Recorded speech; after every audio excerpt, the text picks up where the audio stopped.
If war does come, it will be because of continued acts of aggression like we witnessed yesterday. And if war comes, make no mistake, the North Korean regime will be utterly destroyed. Very strong words today from U.S. Ambassador Nikki Haley at the United Nations just a short time ago, as the threat of a North Korean missile hitting the United States comes much closer to reality. The rogue regime's latest intercontinental ballistic missile puts really our entire country within the target. Take a look at this map. You've got 33 minutes to Los Angeles, 37 to 38 to Chicago, 38 to 39 minutes from launch time to hitting New York City. So joining me now, Senator Lindsey Graham, who sits on the Senate Armed Services Committee. Senator, good to have you with us tonight. Always a pleasure to hear from you. What do you think? You know, the president has said that he will take care of it. Those were the words that he used when he saw this missile launch. What do you think he means by that? He's telling China and the world at large, if you don't stop North Korea, I will. Now, what would trigger a war?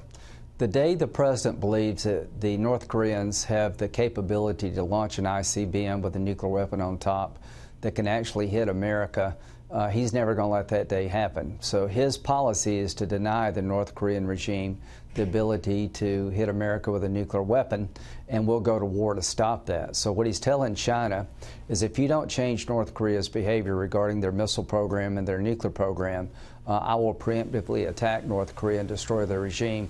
You see all these graphs about our backyard? Somebody needs to give a graph to China about what happens in their backyard if we attack North Korea. Yeah, I mean, they're aware of that, right? They know that they would have a huge refugee problem flooding across their borders. It's clearly something that they don't want. But you don't think what? I don't think they believe it, because there's one of two things going on. North Korea is not paying attention to what China is saying, or China is not saying what they need to be saying. All I know is that China is the key to this. All the oil that North Korea uses to run their economy comes from China. They could bring the North Korean economy to their knees tomorrow if they chose to.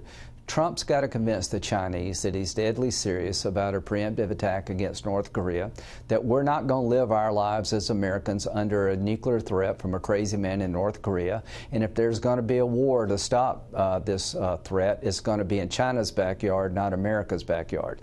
And he needs to deliver that message to the Chinese without any equivocation, and I think he has. Senator Lindsey Graham, thank you very much, sir. Good to talk to you tonight.